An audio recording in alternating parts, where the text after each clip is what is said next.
All right, let's hear from Team Escherreal.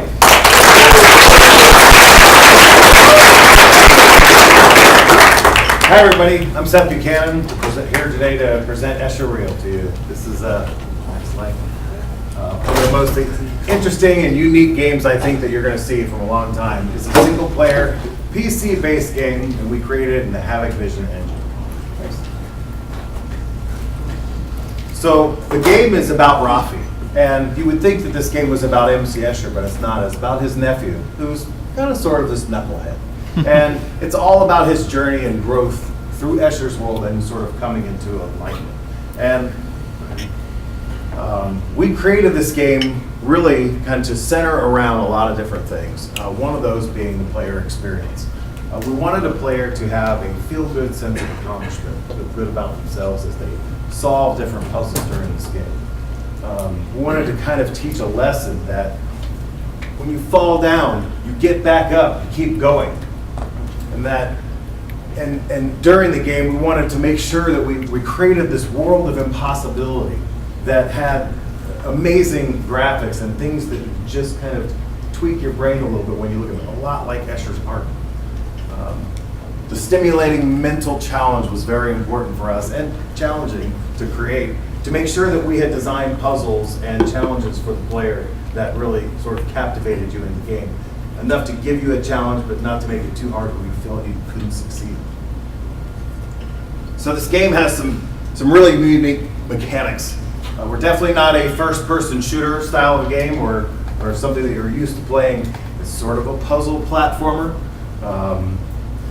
There's several different tools that you have to use while you're navigating through Escher's world. The first one is the mirror marble.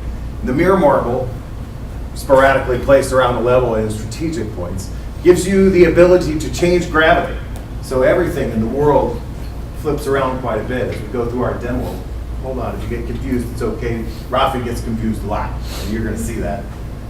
The second mechanic for us is called the Infinispecs, and this was one of the real challenges for us, was navigating this world through 2D and 3D environments mixed together, and being able to switch smoothly back and forth between the two. So during its early phases in Escherreal, we had this video that Dusty put together, and the concept here was to take these impossible 3D shapes, and how do you manipulate these in 2D to make a level that you can traverse through with both. Switching back and forth, you'll see as they're lining up the shadows on the screen, the shapes, the beautiful cardboard art pieces that we have aren't really the focal point, but the shadows, as you see, it's like Rafi is turning the world around and aligning the world to suit him, to help him get where he needs to be. And there's Rafi, he's got it aligned, and he traverses through the level and gets to the point where he needs to be to solve the puzzle. So in putting this together, obviously there were some huge challenges. First was programming. Is this programmatically possible? In the Vision engine, which is a great engine, it didn't do everything that we wanted to do. So we had to rewire that sucker and get it to do what we needed to do, and the programmers made it happen. So we were able to do a lot of different things with physics, gravity, 2D to 3D. We realized that going back and forth between 2D and 3D was going to be a challenge for some people to get used to. So we really concentrated, it took a long time to get the movement from 2D to 3D back and forth so it was simplified enough to where people didn't get lost during the game. One of the other factors was going from 2D to 3D, the spatial constraints and alignment of all the assets, getting everything set just so it was so it made sense in 2D and 3D mode as you traverse through this level was extremely difficult, and we got it pretty good.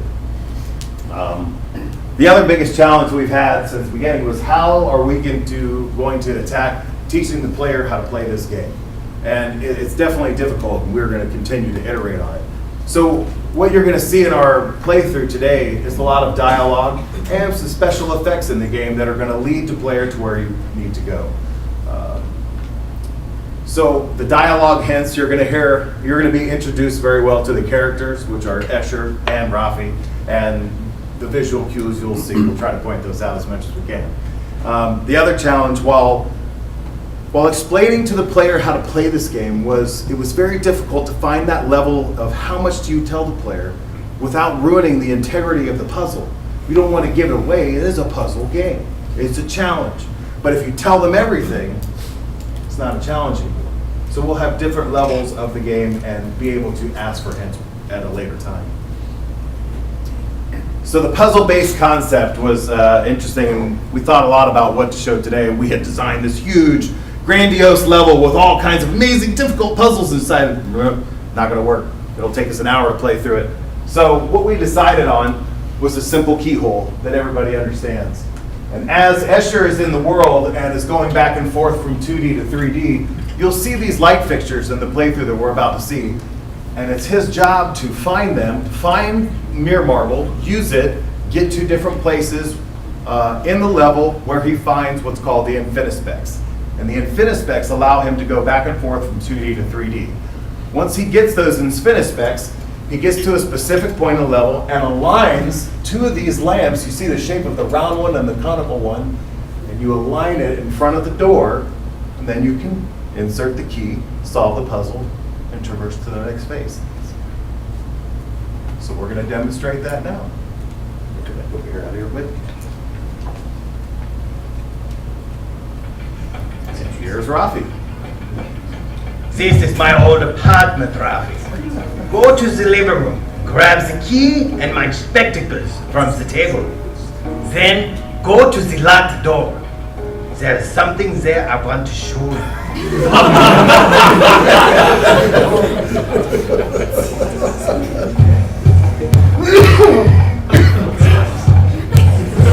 Yo, Wong, your specs aren't here. What gives, man? There are my spectacles. A good has found I left them here for you. Wait a moment. Perhaps they fell to the other. Rafi, you must retrieve my spectacles. What? More stairs? Why does there have to be more stairs? I remember these days. How I hated working here. So many rules and regulations. Only one way to build a bridge. Wonk, I don't really get it. These all say failure on them. I thought you were like, smart and stuff. Not every road in life is paved with success, right? Sometimes we must change the path we stand on to avoid failure.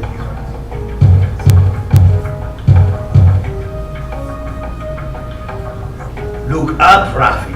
Jump to the mirror marble. Yep.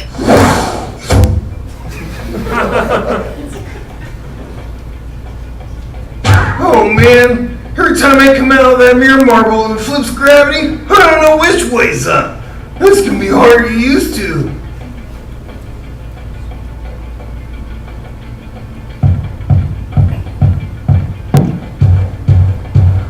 Oh man, that's a long way down. Don't look down, Rafi. Well, it's a little late for that. Oh,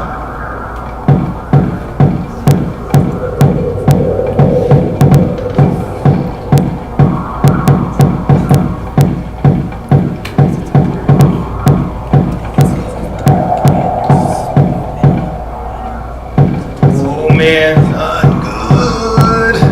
Don't break. Whoa, too close. Don't fall, Rafi. You're not helping. Yep. Yeah, got the specs. Congratulations, Rafi. Now head to the locked door in the living room. It's time to leave. Yo, I'm stuck. How am I supposed to get back? Put on my spectacles, Rafi. It is time for you to gain a new perspective on the world. Whoa, cool. Sweet glasses, huh? But how do I get out? Remember, Rafi, your reach in the world is only limited to what you can see. A narrow-sighted man will go nowhere in life.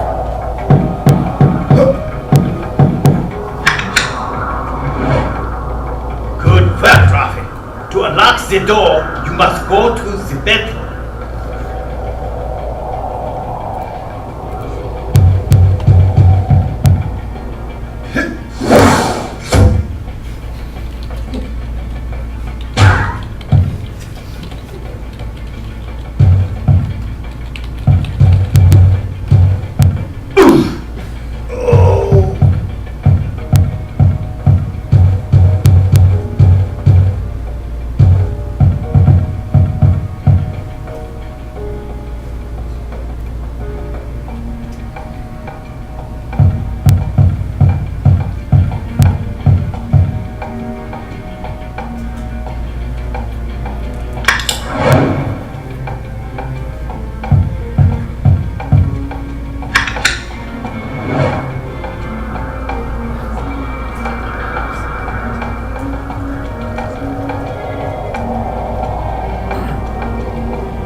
you are stuck along the way to the locked door, use my inspectors. They will help you find your path.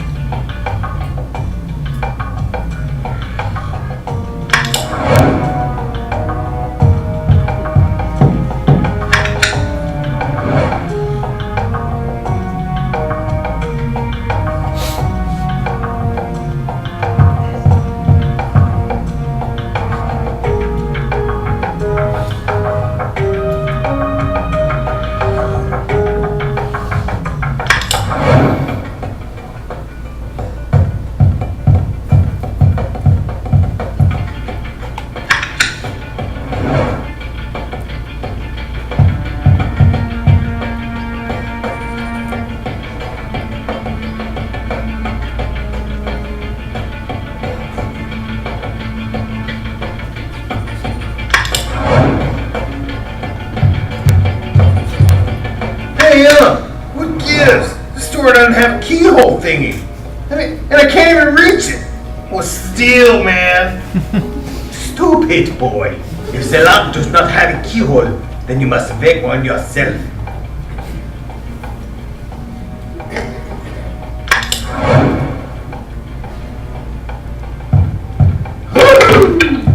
Who the man? Rafi the man. How am I supposed to get there? Good work, Rafi. Now, head to the top of my old statue.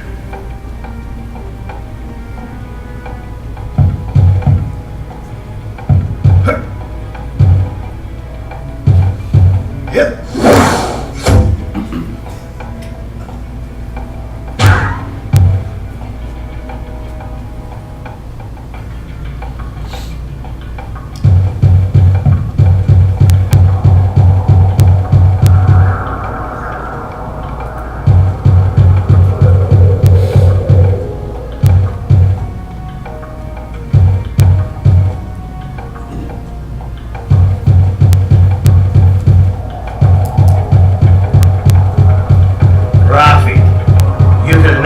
Able to reach the door by normal means. Oh man, no, I'll never get out of here. I can't even reach the door. Jump, Rafi. You need to jump. What? Rafi, do you trust me? You kinda kidnapped me and stuck me in a magic marble, Uncle. Do you trust me, Rafi? Well, yeah. Jump, Rafi. Perfect. Well, here goes nothing.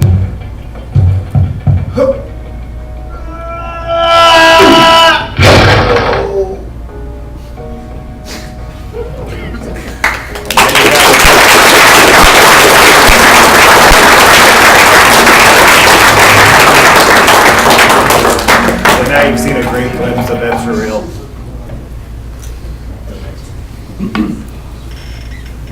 So what's next? This is where we get to infinity. So we started to plan out this huge level I told you about, and where are we going to go from here? There's an endless beginning of ideas of how we can traverse through this world. If you see Rafi right there with the little red circle around him, he's basically this is a future plan for the level where he has to flip gravity and go back and forth. This is the first time that he actually uses the mirror marble. It's in a much simpler to traverses. He can't make it across that first jump, so he has to go upside down to get the shorter distance to jump. Then after that, he can go into Escher's apartment, which is the demo that you just saw of the game. And as he traverses through there, he comes back around upside down at that point, and he's going to come across another bridge.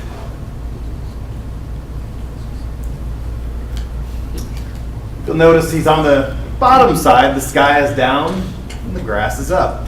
So the world constantly changes. As he goes in here, you have another large puzzle to solve. This one was definitely fun to design. And he will end up coming out finding a piece of the fountain. Where he started this level, the fountain that you saw down at the bottom, which is this fountain right here, is broken into 3 pieces. And the pieces are too large to put the fountain back together. So Rafi has to traverse through the world, find the pieces, line them up with the Infinispecs because they're too heavy to lift, and put the fountain back together. As he goes through and finds piece by piece, he gets to the end, and once the puzzle is complete, we continue on with building the rest of the level. or I'm sorry, with traversing the rest of the level. Here he's down getting the final piece of the fountain, then he goes to the fountain, and that's when we start to introduce water. And as the fountain gets back together with the Infinispecs, the water changes direction, and Rafi is caught in the flow of water down to a tower where there's a window with a grate and he gets caught. This water also goes through that tower, hits the water wheel, and if you can guess what happens, lowers the bridge. And Rafi then continues on to the next phase of the level.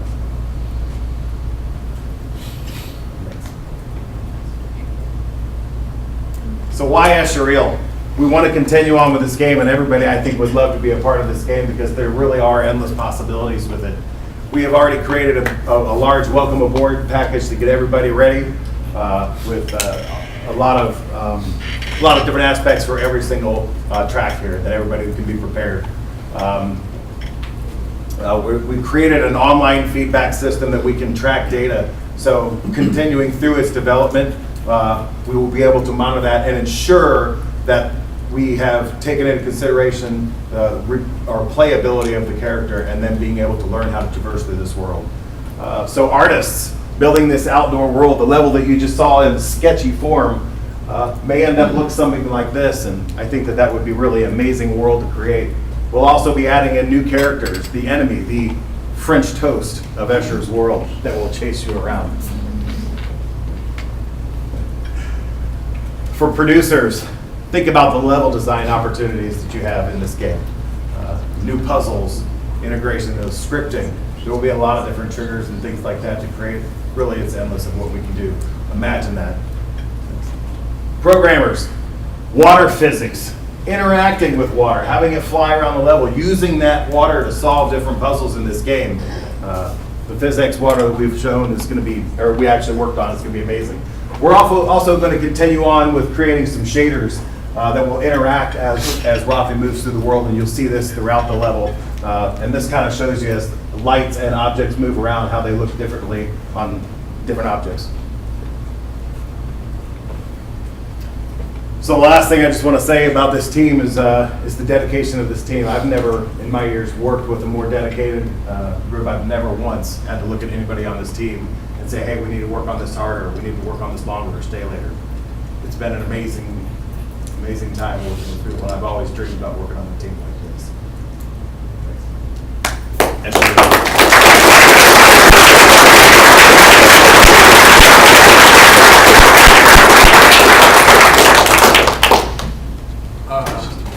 So, as a level designer, this is like, I'm in love with this. It's totally nuts. But it's really cool that you guys are thinking this early about, hey, how are we going to do some player, but all this stuff? Because like I know past forwards, we never thought about this until way later. And for this, I think you guys definitely need it. Because watching you guys play this game was like me when I went to Paul's class, and they were talking about assembly, and I was like, okay, what? Like, there was never a moment when you guys were playing it when I went, oh, I totally figured out how you did that. I have no idea how the player was supposed to figure out and connect the pieces for some of this. I can see where you guys are going. Like when you first switched to the other camera, that was awesome. That was really, really cool. But I never figured out what the goal was from there. Like, I'm really glad you talked about the keyhole puzzle before you showed gameplay, because I totally missed it. And that kind of sucks, because I thought it was a really cool puzzle. Where we're at with the puzzle, we have a really hard time deciding on where to start the player, whether we should start the player at the very beginning of the game, where he gets the mirror marble, and sort of, for this presentation, step through that learning process. But we really had to tackle the hardest puzzles first, and make sure that we could do difficult puzzles in order to complete the game. In the full level of the game, we will start in a different area, and it will be much more gradual to be able to learn how to use the mirror marble and look around. So the demo that you saw was somewhere in the middle, and I think as the player starts, it will be much simpler and a stepping process into learning how to traverse the world. I think you guys have pretty good priorities as far as figuring out how to get the player to learn everything and how to get everyone that blank board. You guys have been nice to figure everything out, because I can imagine, I've seen games like this where it's a one-man team that does all the level design. I'm not surprised, because I find it would be really difficult to get other designers on board with that. So if you guys have figured that out, like, kudos to you. So you got a slide in there where you're kind of a little enticement slide for anybody that might apparently join your team if you survive and other people are cut. That gives off the impression that you need other people to finish this game. Do you? No. We'd like to have other people because I think we can go a lot further.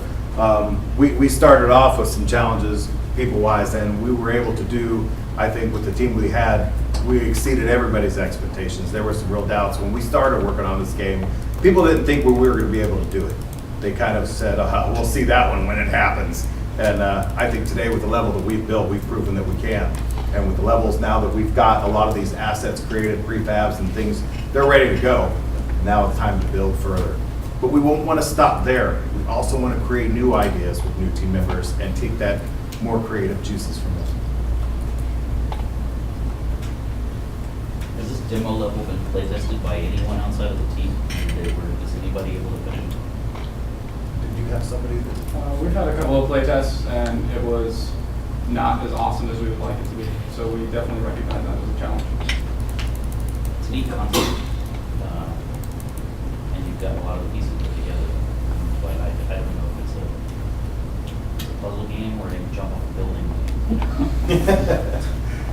I think as we develop teaching the player how to play, starting from an earlier phase, I think it will make a lot more sense. It is tough with that challenge of starting in the middle and showing it at this point. I think I would be lost too.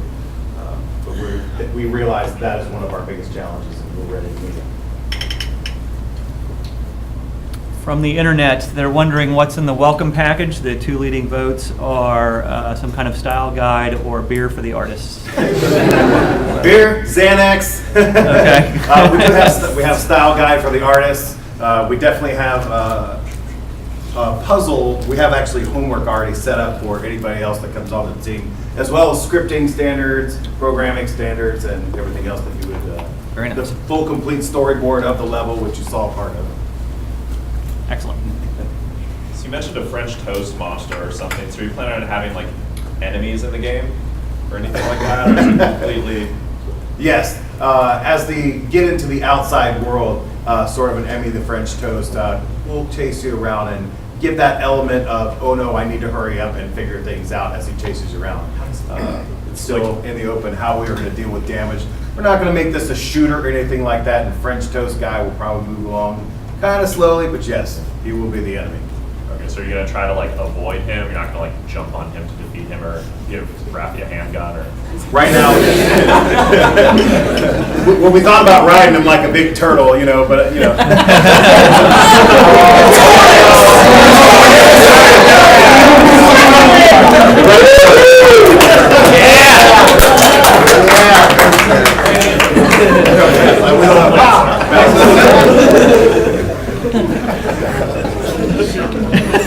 The chat room just blew up. Got a lot of turtle fans. We do love Battle Fortress Tortoise. It's awesome. Yeah, you do. Any other questions? Thank you. Okay, thank you.